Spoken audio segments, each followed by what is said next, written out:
Um, right. Atrial fibrillation is characterized by, maybe my hopes will now finally be realized. Okay, so this is the last session, and it involves three quick sessions. The one is on bradyarrhythmias, which is going to be about 20 minutes, and then just a broader picture on some of the rarer things of the ECG before we can end up quizzing yourself. And the quiz is important. It's not for any, you're not going to get any marks, whatever. You've earned your points, etc. It's just for yourself, in the end, in terms of what you've managed to take away at the end of the day. And trust me, you'll be very surprised. Okay, fine. Atrial fibrillation is characterized by, again, choose the most appropriate one, please. Okay? The absence of P waves, an irregularly irregular rhythm, a regularly irregular rhythm. D is best managed by an electrophysiologist. Keep in mind this course is offered free of charge. Fine. Okay. So, yeah, make my day, please. Atrial fibrillation is characterized by which one of those would you think is the most appropriate?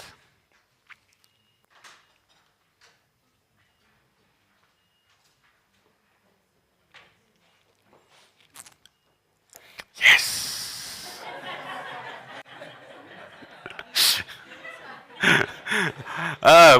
Actually, we had some more people coming. Can we re-vote, please? Please, can we re-vote? There were like 5, 6 other people entered in the room. It's really good to know that we have so many left at the end of the day. I must be honest with you, we take a lot of pride in the fact that on a Saturday evening we can still grip people with the power of the ECG. Can we re-vote? Yeah, just because we had some other people coming in, and I think they may have affected my statistics. But is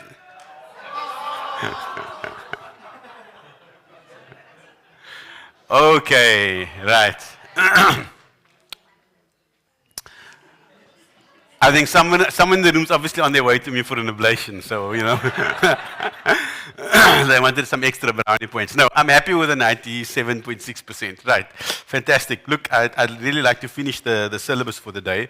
It's impossible to cover all of this in a day. That's the first thing you have to remember. It's just really to stimulate you. I mean, you can see the passion with which, obviously, I love what I do. I mean, this is what I'm doing from morning to night, and we are, we have the largest electrophysiology service in the country. And, in terms of the volumes and in terms of the growth of the laboratory, etc. So I try to infuse the staff with the same amount of passion. You see some of my staff were here from the laboratory today, etc., etc. And this is obviously a talk that they've heard, umpteen times already. But the whole idea is that you should leave here feeling, listen, I'm not going to be afraid if I have an ECG. I'm going to tackle this ECG now. The ECG was done, and I'm going to, before I call anyone or fax anyone off, I'm not going to just say, oh, tell my secretary, can you please send this off now? No. I want to know what's going on here, and I want to have an idea. And write your diagnosis on there, And yeah, in any case, our details are on there, and please, like the rest of the country, abuse it and send the ECGs. It doesn't cost anything at all, and we're always happy. Often I'm in the cath lab, and the staff don't get me the ECGs until I'm out of the lab, so if it's emergent stuff, then that may take a while, but otherwise, we get so many emails from all over the country all the time on ECGs and devices and etc., and it's a pleasure. I really consider it a privilege. Okay, fine, so you can take your question off. I'm just going to, just because I have to, this next bit has got to be exactly 22 minutes, and then we've got the broader picture, and then we've got the quiz. Fantastic. Okay. So, you opted for the fast stuff first, and so we'll go on to the slower stuff now.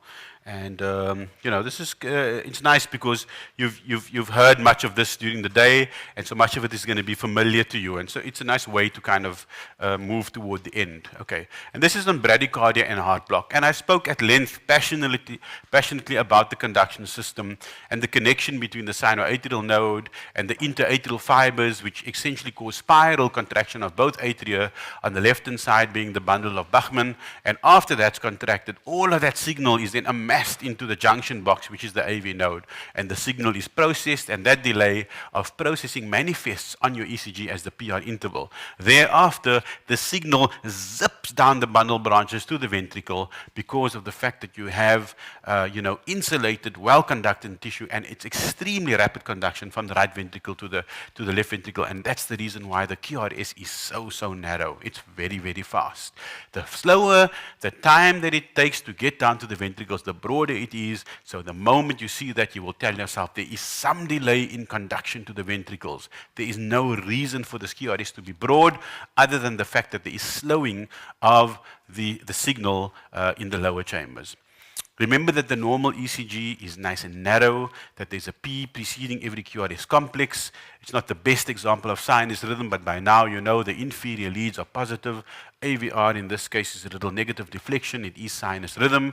You've got transition in V3. You've got all of these R wave forces across from V3 through to V6. So you should not miss someone with an anterior infarct or loss of those R wave forces. And in this particular case as well, you've got a normal axis. The axis is normal because lead 2 is most positive. And you've probably got a sinus rate which is close on whatever, sinus rate of about 70 a minute. Let's call it that, okay, for the sake of time. Okay, now the conduction system can fail at any point. Bradycardia by itself, people who come to you with a low heart rate, is not necessarily a bad thing. But bradycardia without symptoms is usually not an issue, except in selected cases. We mentioned previously, bradycardia by itself, not an issue. Bradycardia with symptoms may often need to be treated and may often need further investigation to see if the patient doesn't, for example, if they're having pre-syncope or syncope, these are sinister symptoms. Is the conduction system not failing intermittently? So you've got your SA node. What can go wrong with the SA node? It can go slow. It can go slow because you're getting old. It can get slow because you've got hypothyroid. It can be slow because you're super fit. It can be slow because you're on a beta blocker, etc., etc. Those are all the things which affect the autonomic tone of the sinus rhythm. And a sinus rate which is lower than 60 beats per minute is a sinus bradycardia, and you know it's sinus rhythm, not because of the narrow QRS complexes, not because there's a P before every QRS, not because of the fact that it's regular. You know it because of the fact that the P wave in 2, 3 and AVF is positive and in AV3 is negative. It's got a downward vector from the sinus node down to the apex of the ventricle. That is what makes it sinus rhythm. Okay, now a sinus bradycardia by itself, again, the guy comes to you, his pulse is 40. How are you doing, sir? Fine. Dizzy spells at all? No. Lethargic at all? No. Strong handshake, off you go. All right? Unless you feel there are other symptoms that you need to exclude, hypothyroidism, etc. Generally, fit people have heart rates in the 50s.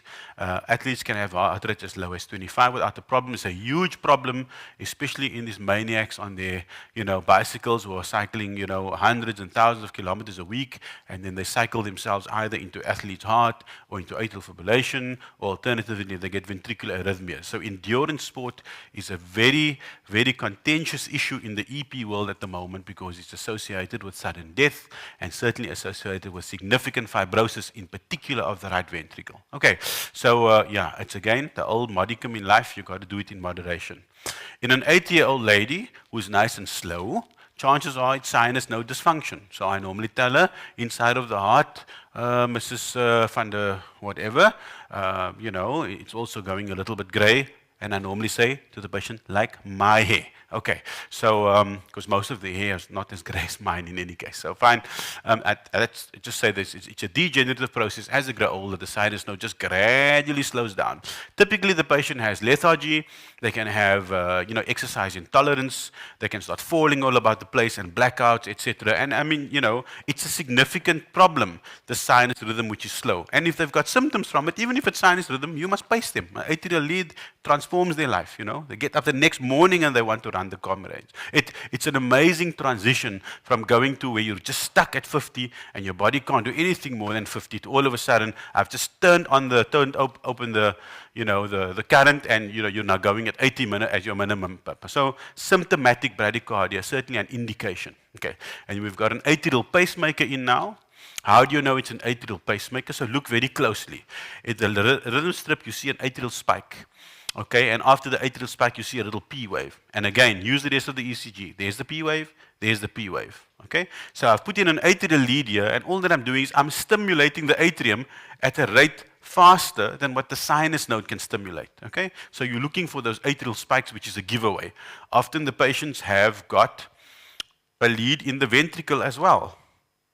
Okay, the lead is inside of the ventricle. Okay, we can draw that. We've got such nice transparencies here. It's lovely. Okay, so you've got the.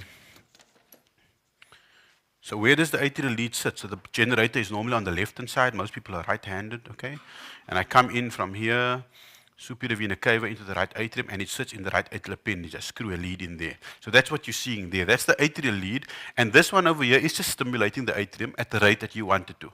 Often we also have a lead down here in the ventricle. Take note, go back to first principles. When I'm pacing the atrium over here, I am making an atrial contraction or a P wave. Thereafter, the signal follows the normal conduction system down the His-Purkinje system. What will the width of the QRS be? It will be narrow. Okay, now I've got the lead in the atrium, now I've got the lead in the ventricle.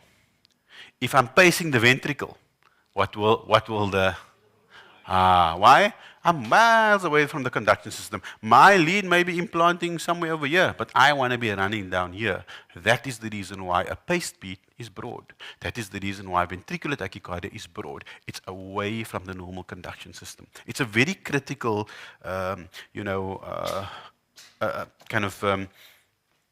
point in understanding rhythm disturbances. I find it's such a critical thing to be able to understand that, to be able to place where you are in relation to the conduction system. Okay, fine. So when you pace patients a little bit faster, they feel much better, restore the exercise capacity. In itself, it has not been shown to improve mortality and only morbidity. The older the patients are, the more likely we are to put in two leads, one in the atrium, one in the ventricle, just in case the AV node fails, and at least, the atrial lead's not going to help you at all, because you need something to bypass that thing so that you're in the ventricle. Fine. Okay, good. What is happening with this rhythm? We can go to AVL.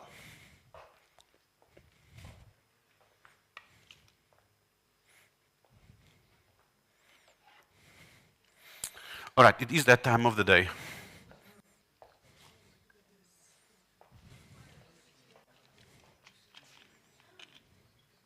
No, you're prepared. Trust me, you are prepared. Yes. What's the rhythm?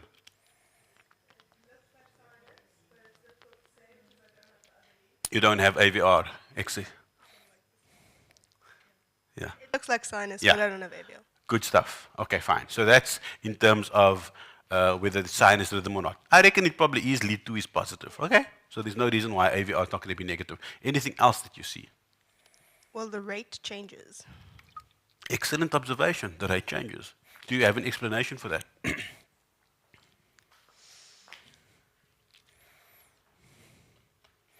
Okay, somebody's assisting with that. They're saying the patient's breathing. So there's a change in the autonomic tone. So the term for that, does anyone know? Sinus arrhythmia, exactly as you say. Excellent, well done. So thank you very much. I'll relieve you of that.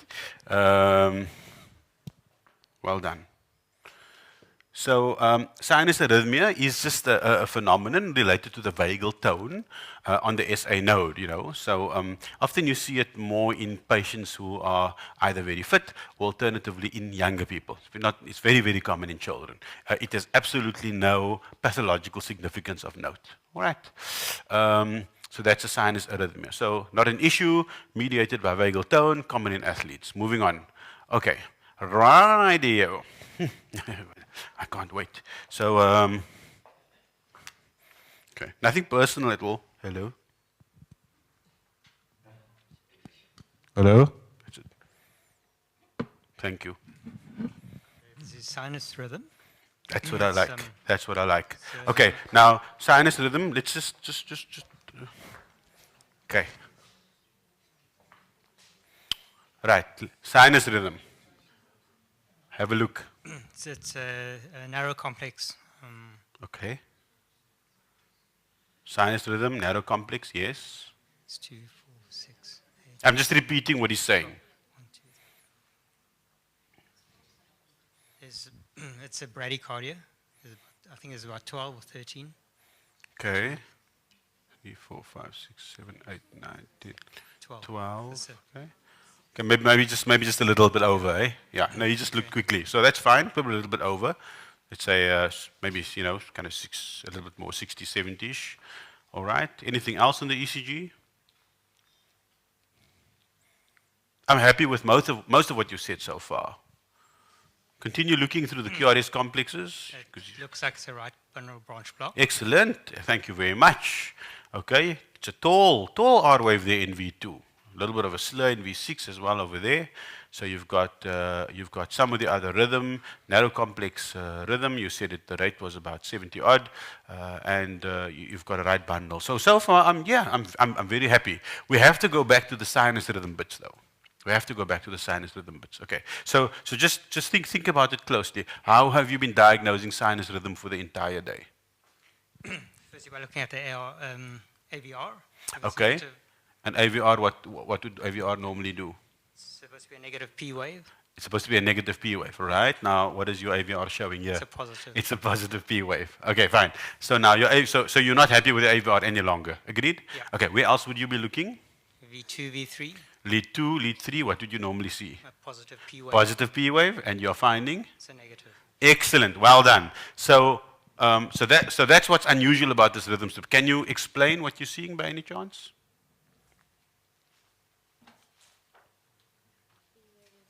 Well, it's probably coming from a focus that is lower down.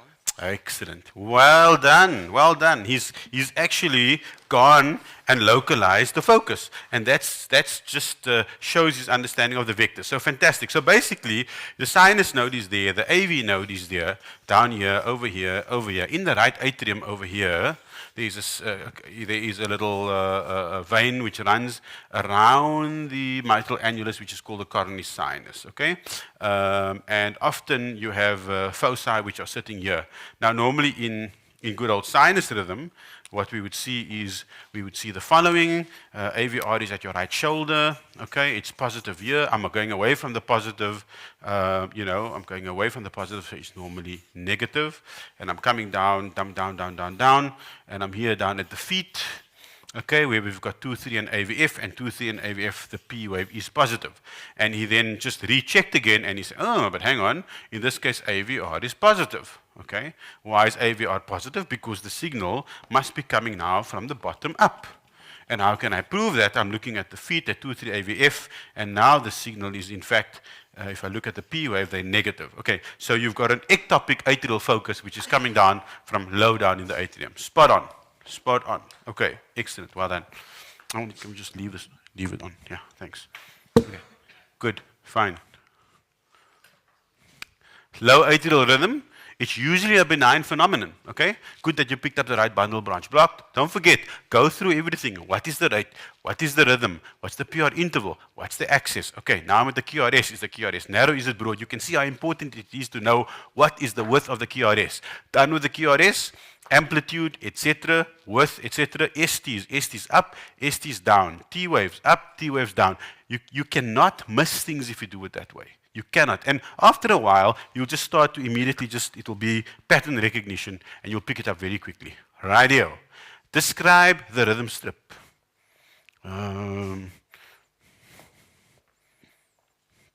We're all friends. We're all friends.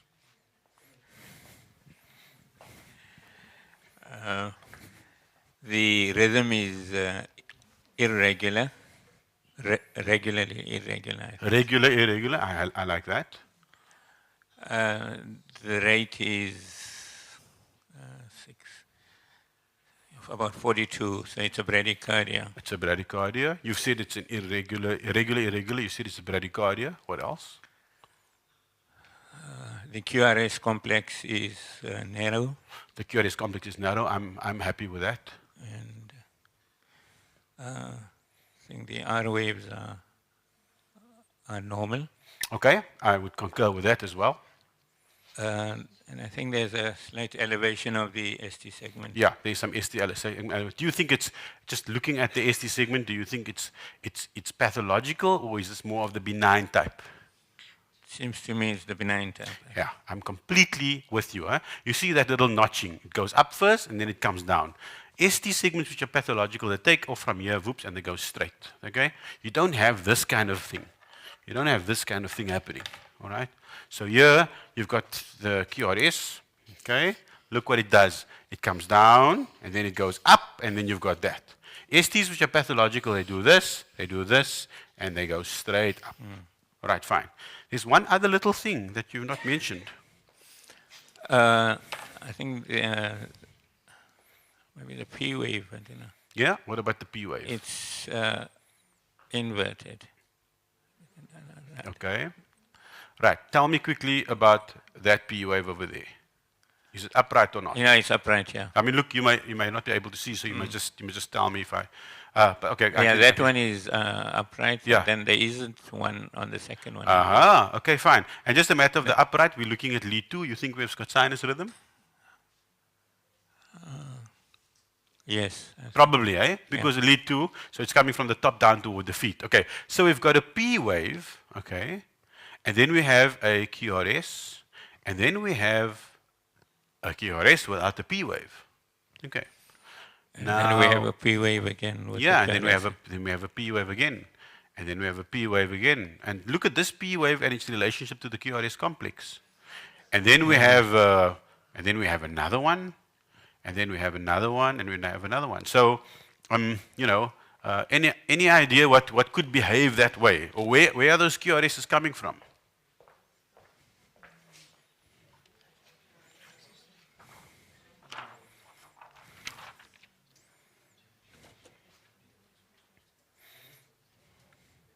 So look, you've got all the answers. Is the QRS narrow or broad? It's narrow. So regardless of whatever diagnosis you make, you know that QRS is going down the AV node normal conduction system. The only thing is you don't see a P wave. Okay. Do you know of any rhythm where you can have a narrow QRS complex and no P wave? Where it could potentially be coming from? That beat. You know it's here. You know it's here. You can't see anything coming from the atrium, but you know it's got to be passing down here. So is there anything maybe that can function as a pacemaker that can release it?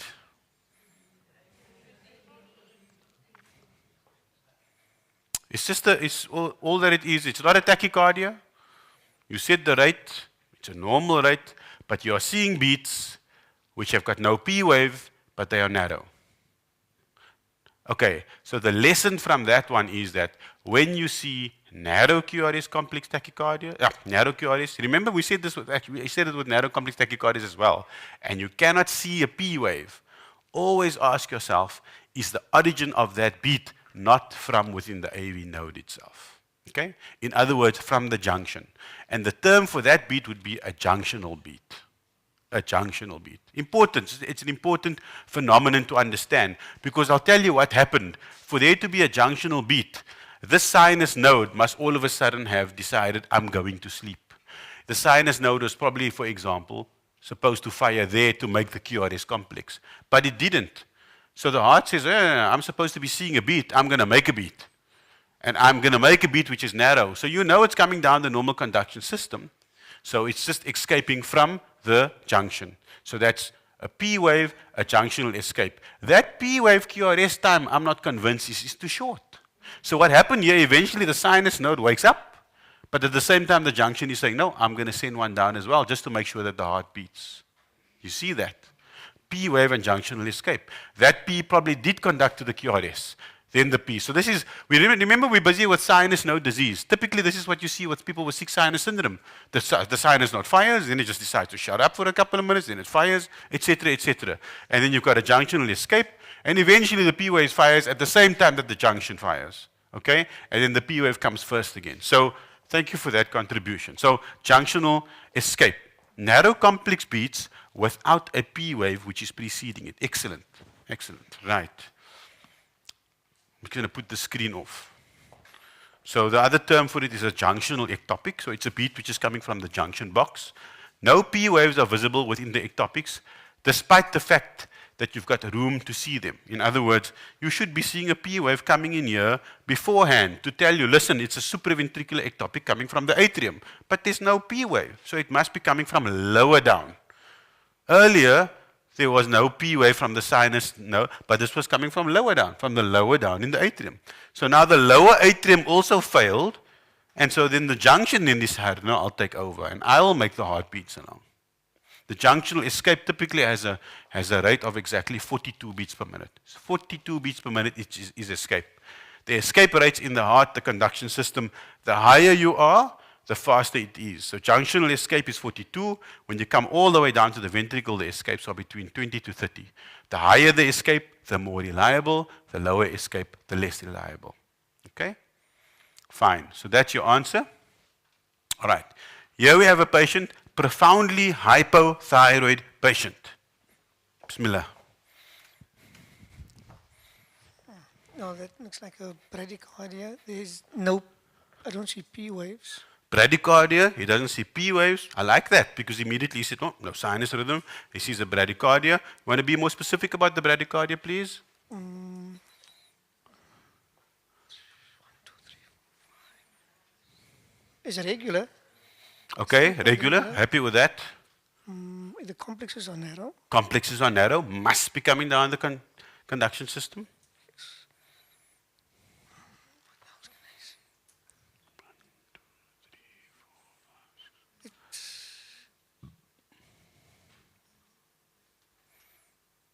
So bradycardia you're happy with. It's probably in the light of the fact that the patient's hypothyroid. Agreed. Now you need to explain to me how is that complex generated? Where is it coming from? It's not coming from the atria. It's But not coming from the atria because there's no P wave. Yeah, but it is still coming to the normal, So then where must it be coming from? either from the AV node Yes? or just below it. Yeah, I would think AV node because of the fact that it's probably still so narrow. But you spot on there because just below the AV node and the common bundle of his, you can still have some narrowness. But you see, his thinking was it's not coming from the atria because he can't see P waves, right? That's just great. This time of the afternoon, that's amazing. So, you know, and then he said, but it's narrow. It must be coming down the normal so. It must be probably coming from the AV node. Those are the only other structures which can be causing conduction to happen. Escape is either narrow, high up, which is in the junction, or it's broad and slow, and it's in the ventricle. Excellent. So this is an example of if you were to, for the gold medal, what would you call your rhythm? Nodal. Yeah, nodal what? Nodal bradycardia, absolutely. It can be nothing else. So you've got a junctional brady, and it's manifested by the fact that you can't see P waves, and it's slow, and it's narrow. All right. So what I'm showing is diseases of the atrium, how it manifests. Sinus node can have sinus arrhythmia, then you can have sinus arrest with junctional escape, and then you can have sinus node and junction fighting with one another to get down, and then you can have no sinus node and just the junction escaping. There's the AV node, and there's the left bundle branch block, the left bundles with its and two fascicles, as well as the AV. Okay, so we talked about problems within the SA node, and now we are talking about problems within the AV node. If problems occur within the AV node, they can form one of three types. We'll go through this quickly because we've been through this already. Okay. The first degree conducts with every beat, and I'll show you now what the cartoon looks like. First degree block, just a prolonged pure interval. You know that. Second degree block, some beats are conducted. So some P's are not married to their QRSs. Third degree heart block, there is no relationship between the P wave and the QRS. The two are in fact marching along independently. If the QRS width is less than 120 milliseconds, the conduction must be coming down through the AV node and down both bundles. Right. Okay.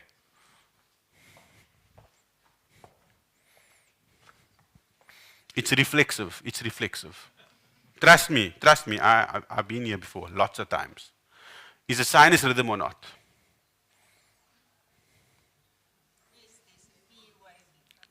Yes. Okay. And how else will you tell it's sinus rhythm? What do you look at? It is. You were saying lead 2. What is it?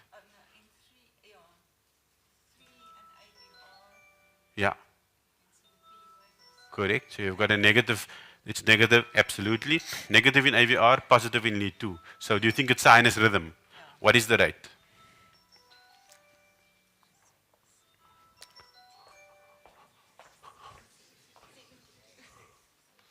The rate is 66, so you have a sinus rhythm of 66. Okay, fine. I'm happy with that.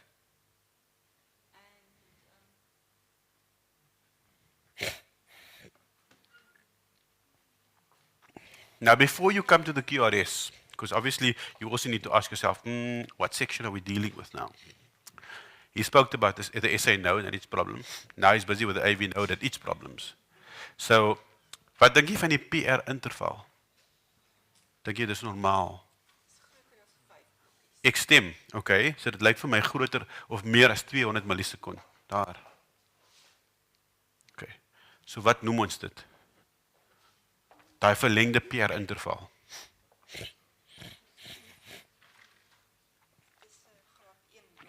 That's it.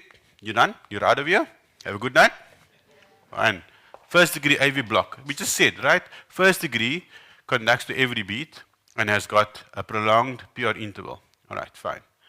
First degree AV block is generally not a big deal, but it's a harbinger for what could still be happening, especially if you've got symptoms and they've got first degree AV block. Do a halter. Sometimes you pick up the Mobitz 2, intermittent Wenckebach, intermittent complete heart block.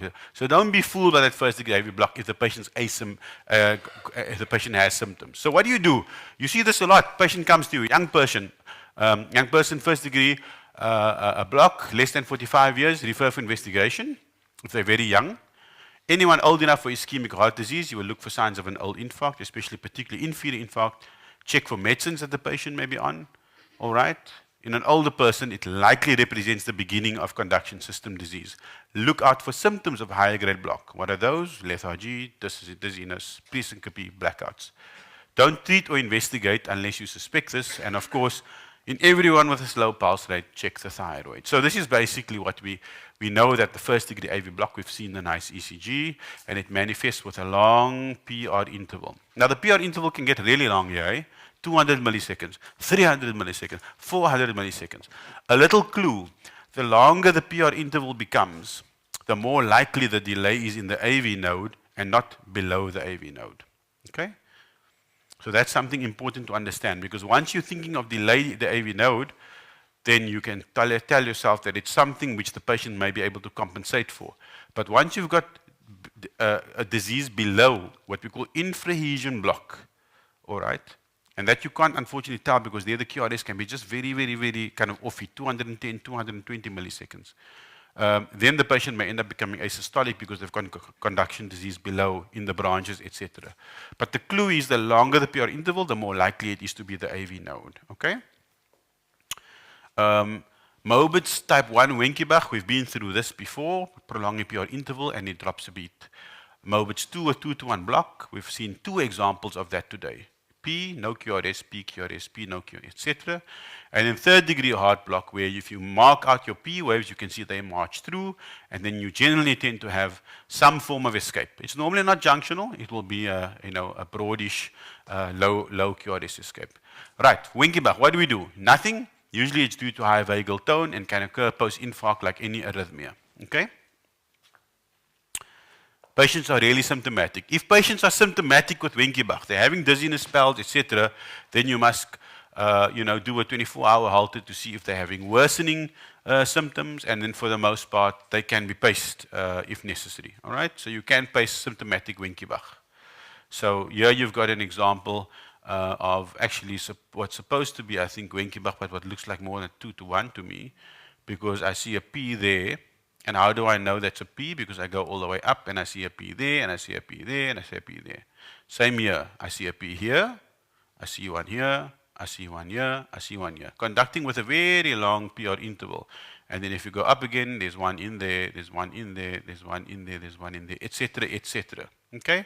So either this is an example of actually 2 to 1, which it looks like possibly over here, or alternatively, the tutors have just put in another example of a first-degree AV block, although I suspect it's probably Mobitz 2.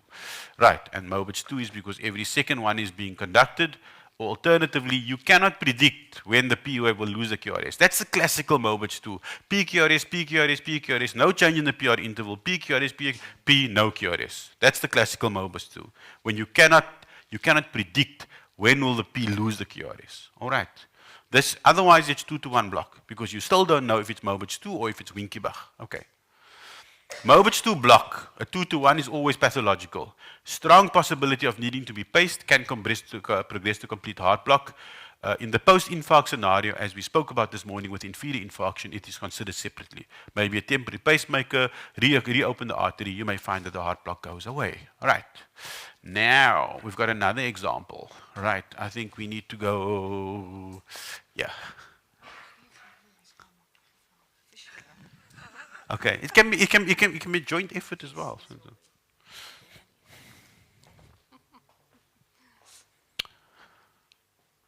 What is the rhythm? What is the rate? What is the axis? What does the QRS look like?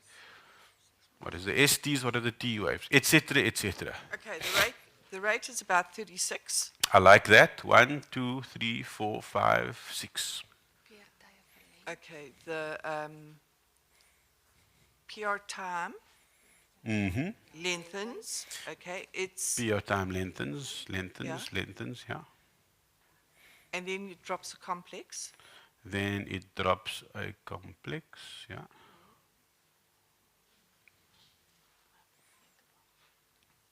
So, I mean, clearly you are telling me that you have some form of AV dissociation, and I'm happy with that.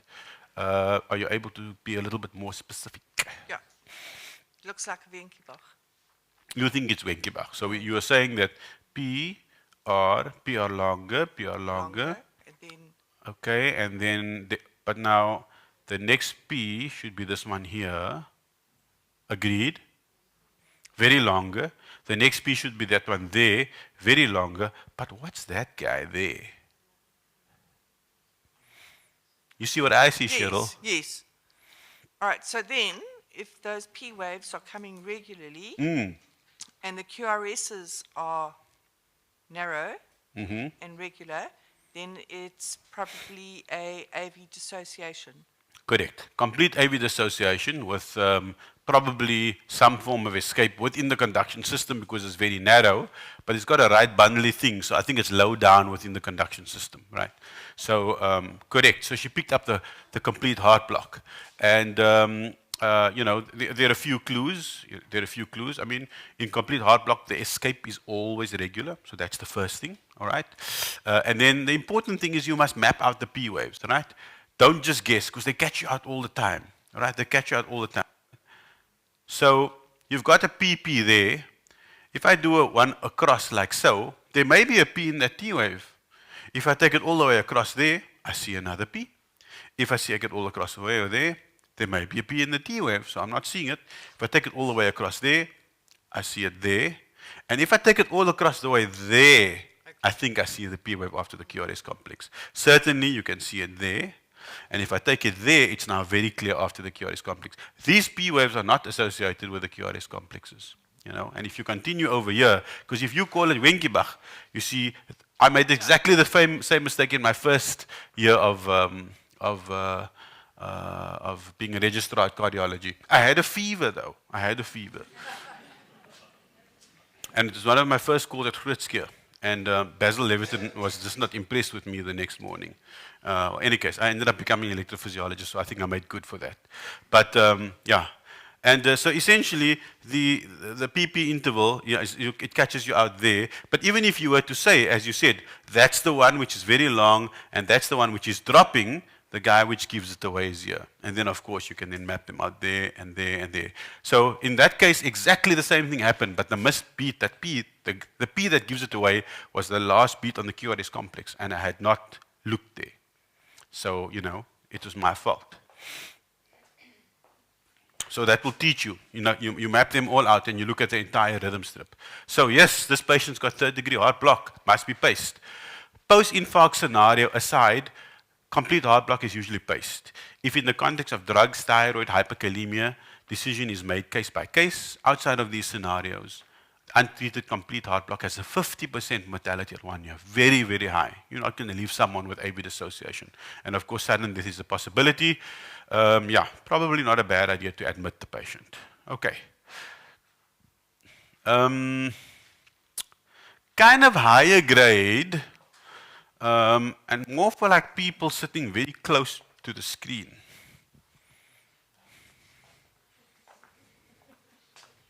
I'm not high grade. But you're close to the screen. No, but that doesn't make a difference. Okay. Low grade. I'll be there with you. I'll be there with you. We'll do it together. Okay. Right. Is the patient in sinus rhythm? Negative in ABR. Yeah. Positive in, no, yeah, and positive in. Two. Right. So yes, the patient Happy sinus rhythm. What is the rate? the rate is 6, 7, 8, 9, 10, 11, 12, 13, 14, 15, 16. But 84 or something, is it? In that region? Okay, fine. Right, so it's a sinus rhythm, not brady, not tachy. Okay, right. QRSs. They're broad. They are not going down the normal conduction system. I'm very happy with that. If they're broad, you look at V1. yes, and it's And it's positive or negative.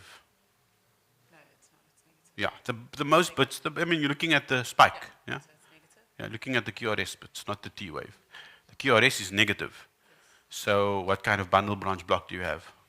Left bundle branch block. What does that mean to you, left bundle branch block? Is the left side of the heart being activated early or late? Late. It means the right side of the heart is activated early. Okay.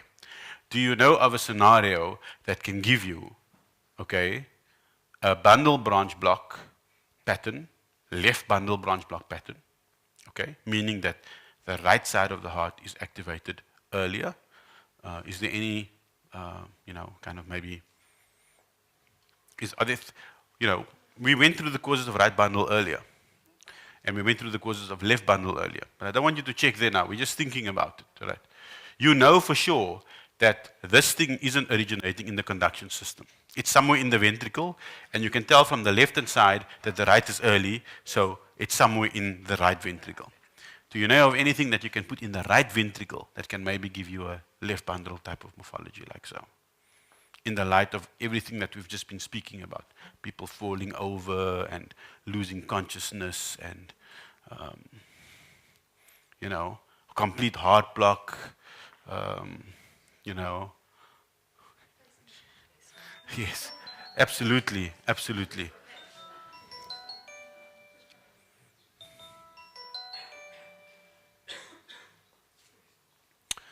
Dual chamber pacing, okay. And that can catch you out, because here what you've got is you've got a small A sense, but if you look very carefully, there is a pacemaker spike. And I showed you the atrial pacemaker spikes before. Check there. Those are artificial. You don't get such sharp spikes on the ECG ever, okay?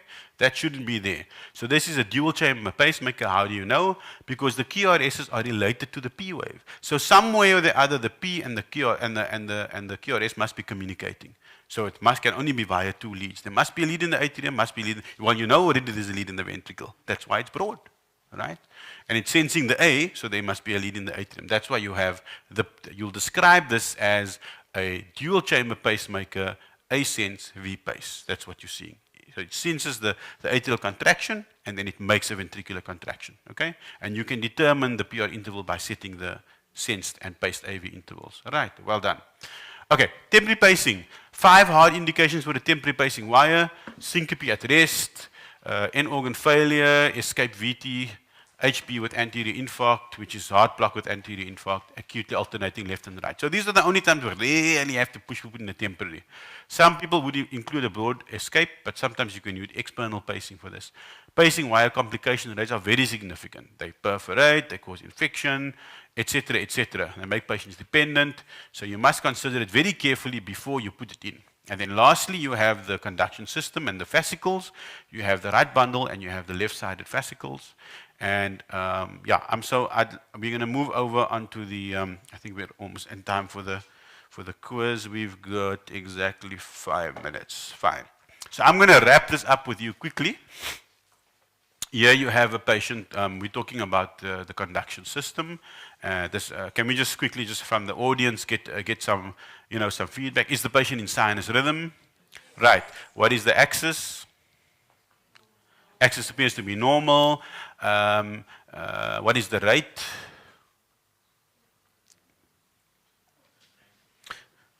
Okay, so it's sinus rhythm. The QRSs, narrow or broad. Remember, when we talk about narrow or broad, you have to look at all 12 leads. You can't just look at one. Be very, very careful with that. Whenever you're dealing with the decision whether something is narrow or broad, you must look at all 12. It's broad. If it's broad, you look at V1 is pointing. So what kind of bundle is it? Right bundle. Okay, fine. So this looks like sinus rhythm with right bundle. The axis is normal. I don't see anything particularly special about this. Okay, right bundle branch block. The QRS is more than 3 squares and V1 points up. Okay, they agree. Causes of right bundle may be normal variant in 3% of the population. If the patient has got symptoms of shortness of breath, chest pain, or dizzy spells, okay, then you would generally want to, refer. Remember that a right bundle branch block almost always has a normal axis. When you see an abnormal axis with right bundle, as we've seen before with the bifascicular block, then you must always consider that there's more advanced conduction system disease. Okay, we've been through this many times as well. Sinus rhythm, yes or no? Yes. What is the axis? Probably normal to left, eh? What is most positive, and that's almost equiphasic but not negative. So I would go borderline. Is the complex narrow or broad? Broad. Where does it point in V1? Down. What kind of bundle branch is it? Left bundle branch block. Okay, now we're talking. Always pathological, requires investigation, and by itself can exacerbate heart failure. So we're very particular about patients with left bundle branch block. Now, when you're dealing with the fascicles of the bundles, okay, left anterior fascicular block is a left axis deviation without the cause. You don't know what the cause is, but the guy's clearly got a left axis. Lead 1 is most positive, 2 is negative. Left axis deviation equals left anterior fascicular block. You do not have a cause for it. Okay. Other things that can cause a left axis deviation on an ECG without left anterior fascicular block is patients with left ventricular hypertrophy, so be careful for that. Change in body habitus, especially very obese patients, and underlying structural heart disease. They can affect, okay, that fascicle. No left ventricular hypertrophy, in other words, you can't see another cause, and you've got a left axis deviation, as is the case here, there's no LVH, then it's normally a left anterior fascicular block, okay? Left anterior fascicular block equals left axis deviation. We've been doing it since this morning already. A left posterior fascicular block is a right axis deviation without a cause. How do you know it's right? Lead 3 is most positive, so it's right axis deviation. If you cannot find another cause on the ECG, for example, for a rightward axis, like you see an inferior Q waves, etc., or significant pulmonary hypertension, pulmonary embolism, then the problem itself is in the fascicle. Then you have a left posterior fascicular block. You see how negative lead 1 is. Okay. The cause generally is almost always ischemia. Bifascicular block. What is bifascicular block? Bifascicular block can be left bundle by itself, per definition. If you knock off both, it's bifascicular. Or alternatively, you have a right bundle with one of those fascicles. Either the anterior or the posterior fascicle goes. We've seen some examples before. The fascicular blocks are not really worth trying to understand, okay? You need to know how to spot them because they are a clue to the extent of the patient's conduction system disease. And then you know about the right bundle and left and posterior fascicles. If only the right bundle goes, we see right bundle with a normal axis. If the left anterior and the left posterior go, obviously, we see a left bundle branch block because both of them are gone. If only the one left fascicle goes, we see only axis deviation with no broadening of the QRS. Therefore, if the right goes, in other words, the right bundle, and one of the left fascicle goes, we see a right bundle with an abnormal axis. In other words, right bundle with a left axis, which is right bundle with left axis deviation, which is right bundle with left anterior fascicular block, which is bifascicular block. Okay, this is kind of all that. We're summarizing as we're finishing off here. Here's again a bifascicular block. What do you have? Left axis deviation. No, you've got actually here you've got 3 is most positive. You have a posterior fascicular block because you have a posterior axis, okay? And a right axis rather, with a posterior fascicular block. And you've got the right bundle, okay? So that's quite important over here. So that's also a bifascicular block. Trifascicular block is badly named because, it refers to the situation where you have 2 fascicles and the remaining fascicle has abnormal conduction. In other words, you've got first degree AV block plus a bifascicular block. And we don't really refer to things in EP as trifascicular. The only time I can really say it's trifascicular is I go into the heart and I measure the HV interval. So how would you describe a PR interval with a bifascicular block? You say this patient got prolonged PR interval with a bifascicular block. You don't say it's a trifascicular block because you don't know it's a trifascicular block. And I don't know either unless we go do that measurement. Because we don't know if the block is at the level of the AV node in that first degree or if it's below. If it's below, it's trifascicular. If it's on top, it's actually a combination of a prolonged PR with bifascicular block rather than true trifascicular block. So what we are saying is trifascicular block where you have right bundle, which is one of them, a left axis deviation, which is the other one here, positive, negative, left axis deviation, left anterior fascicular block, plus your right bundle gives you bifascicular, and then they're saying there's a first degree AV block here as well, hence trifascicular block. But it's not true, because the first degree AV block may not imply disease in the fascicle, it may imply disease in the AV node. So you call it a prolonged PR with a bifascicular. The conduction system can fail at any point. Conduction block on a resting ECG is a pointer that more trouble may lie ahead. First degree, Wenckebach, bifascicular block, trifascicular block, don't themselves cause morbidity.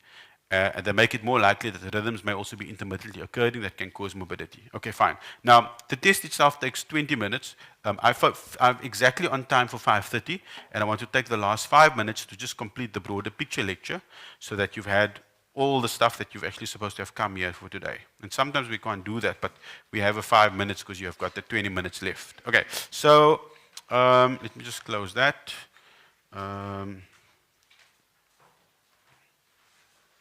So the broader picture one is in your folder. It's got all the electrolytes, etc. But this particular one, which is a short one, is something I'd like to share with you. And it's got to do with the dangers that you may find in ECGs, in particular in young people. Okay, and I think this is important. So the dangers in young people. What about the long QT syndrome? These are all just read syndromes, okay? You're not supposed to know everything, but I mean, just be familiar with it. The autosomally dominant, and they affect the ion channels of the electrical pathways of the heart. At least 4, until now, there's probably more, 14 different syndromes of long QT have been described. And the only ECG part of the criteria for having the syndrome is if you have a corrected QT interval on your ECG, which is longer than 480 milliseconds. Then you become suspicious about it, all right? You know what, Melinda? That was actually 2670. Is there any way you can maybe just find out what the... Unless they've contacted you. 2670. It's a bit odd. Is it word Q? Thank you. So the long QT syndrome. Okay, so obviously you can see here from the time of the Q to the end of the T, it's definitely more than 480 milliseconds. There's the beginning of the Q. There's the end of the T. Each of those is 400 milliseconds, is 200 milliseconds, okay? So when you've got 200 plus 200, that's 400 milliseconds, okay? And then, unfortunately, there's still a little extra bit from the beginning over there, so that may be kind of closer to 450, etc. But you have the impression here immediately that the time from the QT interval to the end of the T certainly appears long. And it is related to your pulse rate as well, okay? The slower you are, the longer the QT. The faster you are, the shorter the QT. Okay. Another example of long QT syndrome. You have to be very careful in terms of where you're measuring as well. A rough guide is that your RR interval, if you look at it, your QT interval should normally be less than that. Okay? Just as a rough guide. If you look at the RR, the QT should be less than that. And often you find patients who have much longer, the QT may, for example, be ending here, from the beginning of that Q to here.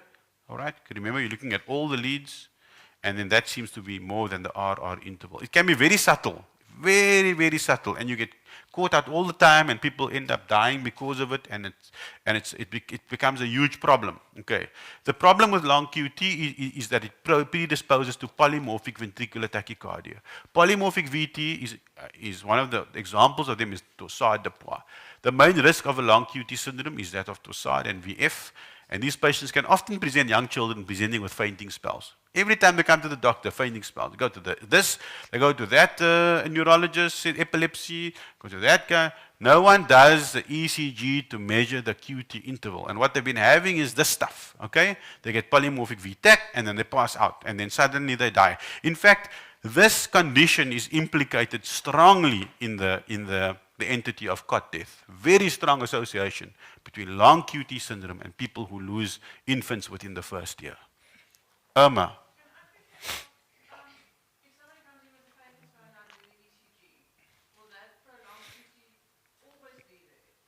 No, that's just the problem. It's a dynamic thing. It can come and go depending on the underlying stress and vagal tone and all of that. So that's what makes it we often see the QT not, a little bit long on the ECG, but then we exercise the patient, and the QT must be getting shorter during exercise, but it gets a bit longer, and then I pick it up like that. You can have fever, or you can take an antibiotic, and then the QT only shows itself. So no, you can see a patient with a normal QT, and they can still have long QT syndrome, because so that's a very, very, very important question. Thank you. Okay, there you go. The ECG can prove quite variable, may have prominent U waves after the T waves. Do not count these for measuring. Okay, there are different diseases. Long QT1, which is triggered during exercise. You hear about these kids chips in the water, and unfortunately they don't come out again. Long QT2, doctors bleep going off in the middle of the night. No one finds, the doctor doesn't come to the call. They go and find out the call room, and the doctor's unfortunately unable to attend to the patient any longer. Okay, and then the sinister one, obviously people would just die in their sleep from long. And these are real. I mean, we're talking about not small amounts of patients walking around with this stuff. Okay, now for the next hour, for the next hour, we're going to try and work through all the drugs which prolong the long QT syndrome. If you've ever had a patient with long QT syndrome, you will realize it's a nightmare. You can't even give them a Panada without having to, what I'm saying. It's terrible. There are very few drugs which do not affect it. But there are a couple of, particular agents. You're never going to combine. And it happens. You have a patient, they come see you, they're feeling a bit of nausea. You say, okay, fine, I'll give you some Metilium. But you know what, I think I'm coming down with a cold. You know what, I'll give you some azithromycin. But I'm feeling a bit chesty, a bit of a wheeze. You know what, I'll give you some theophylline. You put a patient on that combination, you will kill them. You will kill them from polymorphic VTAC. You have to be very careful about especially macrolide antibiotics, arrhythmias, the quinolones, which are potent prolongators of QTs. In my case, of course, amiodarone, sotalol, you name it. So be very, very careful. The classic other drugs, obviously, the classic group of drugs which do it are the neuropsychotropic agents. Classically, all of them. Serenase, haloperidol, clothiapine, all of them potent prolongers of the QT interval. Okay, reach for the SAMF in our case before you prescribe these people anything. Try not to give anything. That's true. Beta blockers again are the medical treatment of choice. See, you cannot go wrong with a beta blocker. You cannot go wrong. Okay, they are highly effective in long QT1. A significant minority of these patients will be required to be referred on to an EP specialist for a defibrillator. Okay? And you get various types of long QT, those that manifest on the ECG, those that have a very specific T-wave configuration. It's way beyond the scope of this talk. Okay, so that's number one. Number two, quickly I want to mention is something called the Brugada syndrome. It's an autosomal dominant one, presents as syncope, VT, or death, highly variable ECG even in the same person. Characteristic findings are the RSR pattern. They present with a right bundle pattern of all things in V1 and V2, and associated ST elevation in V1 and V3. So this is the classical sale sign which is described. Young people dying at young ages from ventricular tachycardia. The ECG findings again can be transient, and therefore the level of suspicion has to be high. Can be triggered through the administration of flecainide IV. Yeah, obviously do this, but don't do it. But yeah, we do it in the lab now to try to make the diagnosis, etc. But here you have that classical sale sign. Look at that, in terms of that. But the question is now, how do I know that that's not the right bundle branch block? You don't know. That's just the truth. You don't know. Okay? So these patients can come in with a fever, they can come in with any form of stress situation and have what looks like almost hyperacute ST changes. So Brugada syndrome, fortunately, we have a low inch, more in the Orient, okay? In terms of but we've had one or two that certainly in our patient base where we've needed to put in ICDs for. But you keep that in mind. Someone comes to you, youngster, keep fainting, can't understand why, sudden death in the history. What are the other adolescents doing? Have they been dropping dead without a cause? Check out the V1. Okay. And this is what happens. The patient comes in and they've got very rapid ventricular tachycardia, and they end up getting. So other conditions are ARVC. You will learn a lot more about this. It is probably more common than you think. It is an inherited process where you have fatty infiltration of the ventricle and again presents with VT and sudden death. They have a large right ventricle on the echo, and typically they have this T-wave inversion in the anterior chest leads. They also have something which is called an epsilon wave, which is not very clearly shown over here. But these are more read-only stuff. The one I would like to mention in a bit more detail, because you do see them, they have hypertrophic cardiomyopathy. Everyone can see this patient's got severe LVH. They've got significant T-wave abnormalities, which is actually a repolarization abnormality. This is not an ischemic ECG, okay, because of the fact that they've got severe voltage hypertrophy. Okay, so those are the hypertrophic cardiomyopathies. They're autosomal dominant. Pretty easy when it looks like the one on the previous page. Unfortunately, you can have one which looks like an absolutely normal ECG, and then you can end up, the tropomyosin gene in particular, end up with sudden cardiac death because of hypertrophic cardiomyopathy. This is an example of someone with hypertrophic cardiomyopathy with a pretty benign looking heart. Okay, and you only know because of the fact that the genetics was done. The WPW syndrome is a rare cause of sudden death, especially when AF conducts, because AF is very rapid. It goes down that channel which doesn't have brakes, so the bottom channel goes to 500 beats like the AF and the patient VFs. Okay, may rarely allow conduction at very rapid rates. It's an extra piece of conduction tissue, an accessory pathway, as you're aware. 1%, less than 1% is of those with WPW, in fact, have the syndrome. Recent papers suggest that this may be a bit more malignant than we think it is. Most symptoms, however, are due to a rapid, narrow, complex tachycardia, which is not the one which is dangerous going down the pathway, but it's actually going down the AV node and up the pathway. Okay, but when you see an ECG like this, which I saw a day or two ago, this is atrial fibrillation, which is being conducted. You can see the rate, 900 beats a minute. Okay, down an open channel where there is no brake. So these patients die suddenly, unfortunately. So yeah, I'm of the newer generation of electrophysiologists, and if I see a delta wave, that delta wave goes. I don't care what the risk of sudden death is, it is there, and I'm not sure how people can live their life comfortably knowing that they have a risk of sudden death at some point in time.